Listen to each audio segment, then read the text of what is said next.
Yes yes. लग रहा है आपके दो किरदार हमने देखे, एक तो मॉडर्न में, एक राम के किरदार में आपकी फिजिक बहुत अच्छी लग रही है। थोड़ा सा बताइए हमारी ऑडियंस को, आपने फिजिक पे कितनी मेहनत की है, क्या तैयारियां करनी पड़ी इस किरदार में? एक मैं ही तो हूँ जो फिजिक पे मेहनत करता हूँ।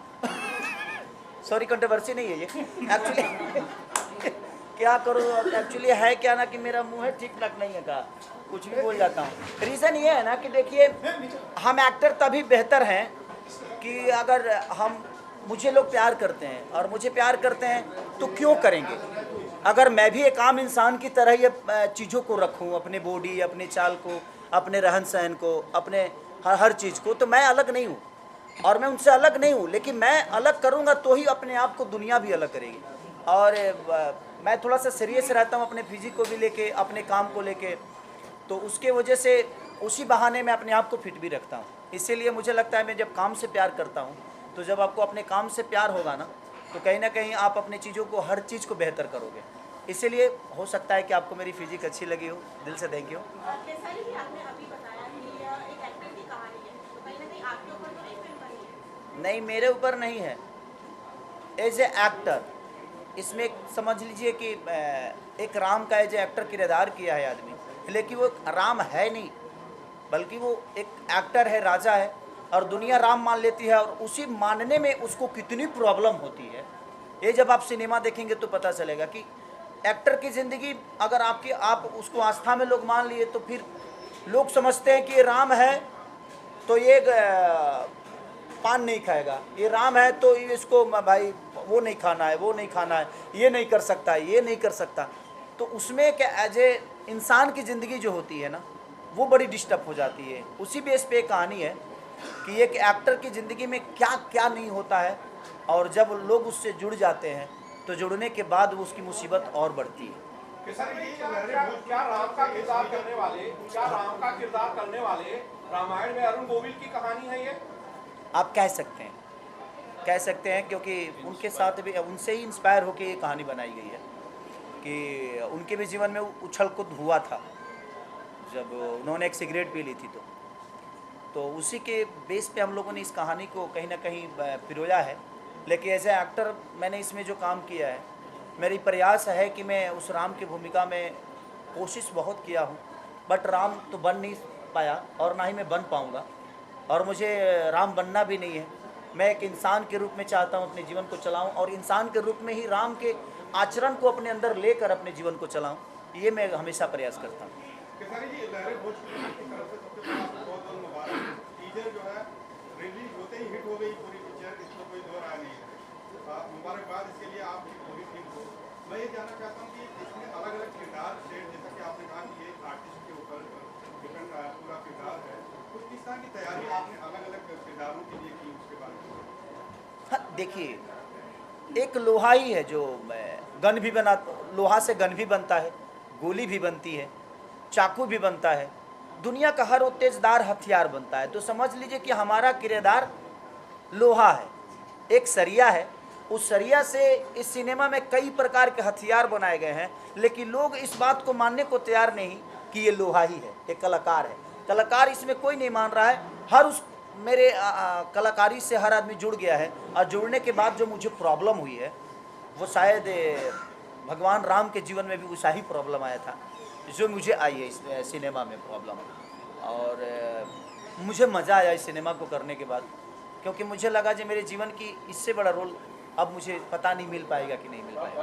ये गाना जो अभी रिलीज किया गया, ये बच्चन साहब का आइकॉनिक सॉन्ग है, और जब ये रिलीज हुआ था तो काफी हिट हुआ था। बच्चन साहब, क्या इस गाने की शूटिंग के लिए आपने कुछ तैयारी की, उनके स्टेप देखे या फिर कुछ और? नहीं, देखिए, बच्चन साहब को कौन देखना नहीं चाहेगा, बट वो बहुत साल, मुझे लगता है कि मेरे जन्म से पहले के ये गाने होंगे, तो मैंने वो चीज़ों को देखा नहीं। बट हम लोगों ने नए तरीके से कोशिश की है। उनको कॉपी करना आसान काम नहीं है कि मैं बच्चन साहब को कॉपी करूँ, वो आसान काम नहीं है, बहुत मुश्किल काम है। बट खेसारी क्या है, वो मैं कोशिश किया हूँ कि दुनिया को बताऊँ कि मैं ये हूँ, बच्चन साहब अलग, वो ईश्वर हैं, तो ईश्वर को कॉपी करना बड़ा असंभव बात है। बट हम प्रयास किए हैं कि मैं खेसारी हूँ, तो लोग मुझे खेसारी के रूप में ही देखें। खेसारी जी, जैसे कि आपने राम का किरदार निभाया, आपने कहा कि अरुण गोविल जी को लोग ऐसे रिलेट करते थे। आपने भी बहुत सारे हिट किरदार निभाए, क्या आपके साथ ऐसा कभी हुआ है कि किरदार के साथ लोग कनेक्ट करने लगे, फैंस वो नाम से बुलाने लगे आपको? अगर उस बारे में ऐसी कोई मेमोरी शेयर करना चाहें। आपको बताना चाहता हूँ कि मेरा ओरिजिनल नाम शत्रुघ्न है, सबको पता होगा, बट लोगों ने ही मेरा नाम खेसारी रखा है। और लोगों के रखने के बाद ये पहला ऐसा मेरे जीवन में ऐसा चीज़ आया, जैसे दिनेश भैया के साथ हुआ निरहुआ। तो बहुत कम ऐसे कलाकार हैं आपके जीवन में, और बहुत कम ऐसे कलाकार हैं कि उनके नाम से नहीं बल्कि लोगों ने जो दिया उसी नाम से दुनिया ने उनको जाना। तो ये मेरे जीवन का तो सबसे बड़ा मेरा नाम ही दुनिया का दिया हुआ है। अब इससे बड़ा मेरे लिए उपहार दुनिया से क्या हो सकती है। और पराग सर, सिर्फ आप निर्माता भी हैं, निर्देशक भी, क्या कारण बना कि आप निर्माता बने? क्या आप भोजपुरी बोलना चाहते हैं और ये राजा राम को लेके आप केसारी जी को बना?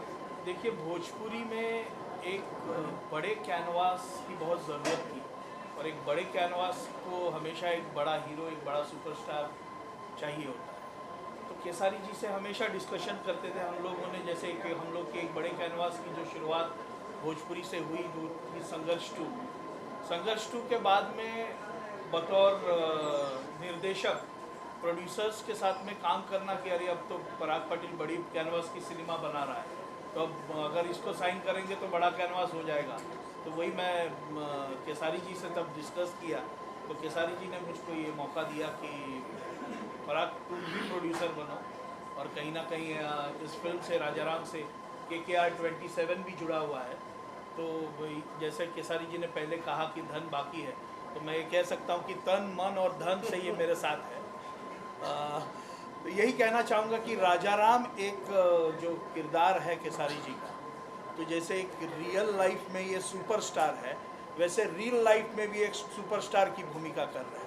और जब रियल लाइफ में एक सुपरस्टार एक हीरो की भूमिका में एक सिनेमा में नज़र आता है, तो एक डिफरेंट किरदार उसको करने पड़ते हैं। जब किरदार कोई माइथो या हमारे हिस्ट्री से जुड़ा हुआ एक अहम किरदार उसके साथ में उसको जब निभाने की जब ज़रूरत पड़ती है, तो जैसे इन्होंने कहा कि इनका नाम था शत्रुघ्न, और इन लोगों ने इनको केसारी के नाम से बुलाना शुरू कर दिया। तो वही बात है कि एक माइथो इमेज से एक सुपरस्टार को निकलकर वापस अपने आप को सुपरस्टार प्रूव करना होता है, वही है राजा राम।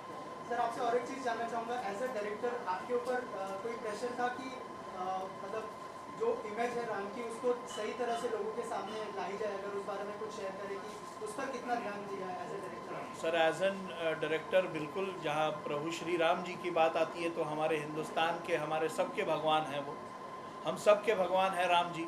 तो राम जी को पोर्ट्रे करना एक सचमुच एक चैलेंज था। और केसारी जी आज हमारे सामने कोई राम है पूरे हिंदुस्तान के सामने तो अरुण गोविल जी हैं। प्रभु श्री राम को किसी ने देखा तो नहीं है, लेकिन रामायण के ज़रिए घर घर में हर जगह पर हम लोग के नज़र में सामने कोई राम है तो अरुण गोविल जी। तो अरुण गोविल जी के रामायण को, रामानंद सागर के रामायण को केसारी जी ने और हमने प्रॉपर वे से स्टडी करके इसको बनाया कि इनके ऊपर प्रेशर इसी का था खाली। प्रॉपर वे से लग तो गया है, आएगा कैसे? तो जब केसारी जी साथ में है तो प्रेशर थोड़ा कम हो जाता है, क्योंकि वो प्रेशर खेसारी का था। और जब केसारी जी के साथ में सारेगामा हम भोजपुरी जुड़ गया तो अपने आप में प्रेशर थोड़ा और कम हुआ।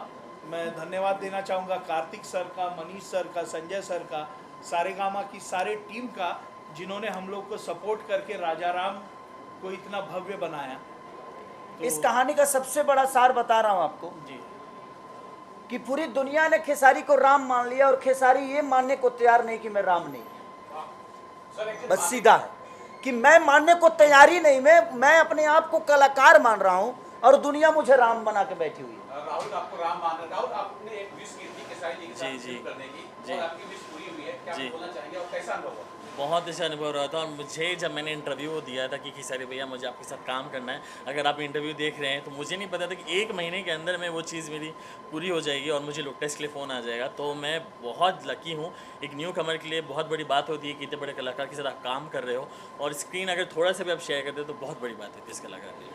केसारी जी, आपने राम जी का किरदार निभाया है, कुछ बदलाव आपने अपने जीवन में लाया है? जैसे कि हिंदी में, बॉलीवुड में रामायण बन गई है, रणबीर कपूर जी ने नॉनवेज छोड़ दिया है, आपने राम जी का किरदार निभाया, आपने क्या बदलाव लाया? सच पूछे तो हम राम कहियो नहीं बन पाएंगे। हम राम के विचारधारा को अपने अंदर लेके हमेशा रहे, क्योंकि मैं रामायण महाभारत को गाया भी हूँ, तो ये मुझे पता है कि सम्मान कैसे बड़ों का किया जाता है, आदर कैसे किया जाता है, एक माँ का सम्मान, एक पत्नी का सम्मान, कि राम से बढ़कर प्रेम किसी का हो ही नहीं सकता है, कि एक पत्नी के लिए वो रावण से लड़ जाते हैं विदाउट सेना, विदाउट चीज़ें, निर्बल को बल दे दिए। राम अयोध्या के लिए कितने ज़रूरी थे ये मायने नहीं रखता है, बट सबरी के लिए बहुत ज़रूरी थे। वो अयोध्या के लिए वो कुछ नहीं थे, बट सबरी के लिए बहुत कुछ थे। तो आपकी अहमियत दुनिया के लिए हो, वो आपका सबसे बड़ा जीत है। और राम की तरह मैं क्या बोला कि राम की तरह जीना बहुत कष्टदायक है एक पारिवारिक ज़िंदगी में। और मैं कोशिश करता हूँ कि जिस तरह राम ने अपने माँ बाप को सम्मान दिया, जिस तरह समाज को सम्मान दिया, जिस तरह अपने पत्नी को सम्मान दिया, वो सारी चीज़ें अपने अंदर उतारने की मैं कोशिश करता हूँ। और कुछ हद तक मैं कामयाब भी हूँ उस चीज़ों में। तो बड़ा बदलाव यही है कि राम की तरह ऐसा थोड़ी है। हाँ, नॉनवेज खाना तो मैं भी छोड़ ही दिया, और मुझे भी लगता है जो अब सेट पे भी मुझे लगता है कि नॉनवेज पूरे राजा राम के सेट पे कभी नॉनवेज नहीं बना। चाहे इसके जब हम गाना शूट किए तब भी, अच्छा कभी भी पूरे क्रू मेंबर ने नॉनवेज नहीं खाया। और हमने प्रयास की कि हद तक अगर हम आस्था से जुड़ के कोई काम कर रहे हैं तो हमें आस्था की तरह अपने आप को भी बना के रखना पड़ेगा। तो यही विषय था। और अब लोगों को कितना, मैं सीधा ही बताया ना कि दुनिया ने हमें राम मान लिया, लेकिन मैं ये मानने को तैयार नहीं कि मैं राम हूँ। इस कहानी का सबसे बड़ा सार यही है कि एक कलाकार बोल रहा है कि मैं कलाकार हूँ, दुनिया बोल रही नहीं तू राम। अब उसी में गाड़ी फंसती है, उसी में क्या क्या नहीं होता है। इस आदमी को लोगों का कच्छा तक धोना पड़ता है। ऐसी सिचुएशन इस कहानी में आ गई है। तो वही विषय है कि एक कलाकार बोल रहा है कि मैं कलाकार हूँ और दुनिया बोल रही नहीं तू राम है, और उसमें फंसता है। और हमारी ज़िंदगी कितने उछल पुछल होती है, और लास्ट में इसको मानना पड़ता है कि नहीं, उससे बढ़कर किरदार नहीं हो सकता।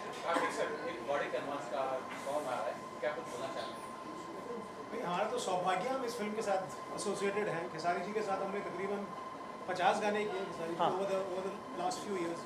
हमारे सबसे बड़े गाने खेसारी जी की कंट्रीब्यूशन से हुए हैं। कुछ गाने 450 मिलियन 500 मिलियन भी क्रॉस किए। सो जब ये अपॉर्चुनिटी आई पराग जी के थ्रू तो वी वर वेरी एक्साइटेड। तो इस फिल्म में 11 गाने और 11 के 11 सुपर हिट हुआ। ये तो रही बात एल्बम की, लेकिन ये गाना तो बहुत आइकॉनिक गाना है जो उन्होंने गाया, जिस तरह से उन्होंने उसको निभाया। I think it's commendable, it's wonderful. Music के अलावा क्या पराग पाटिल और आपके साइड सर को लेकर कोई फिल्म बनाने की आपकी योजना बना रहे हैं या कुछ होगा? ये अभी तो पहली फिल्म के साथ हमारी पार्टनरशिप है एसोसिएशन म्यूजिक लेवल के तौर पे। आगे आके और भी करेंगे, 100% करेंगे। आपका साथ तो बिल्कुल करेंगे। सारेगामा से मेरा सवाल है, कार्तिक सर ऐसे ही एक इवेंट में आप लोगों ने कई फिल्में पवन सिंह के साथ अनाउंस की थी, वो फिल्में आपकी बनी नहीं और आपने खेसारी लाल यादव को लेकर पहली फिल्म का पदार्पण किया। वो प्रोजेक्ट आपने बंद कर दिया? नहीं, बंद बिल्कुल नहीं किया। प्रोजेक्ट पे काम चल रहा है, वो प्रोजेक्ट जल्दी आएगा। जो अनाउंस किया था वो गायब हो गया।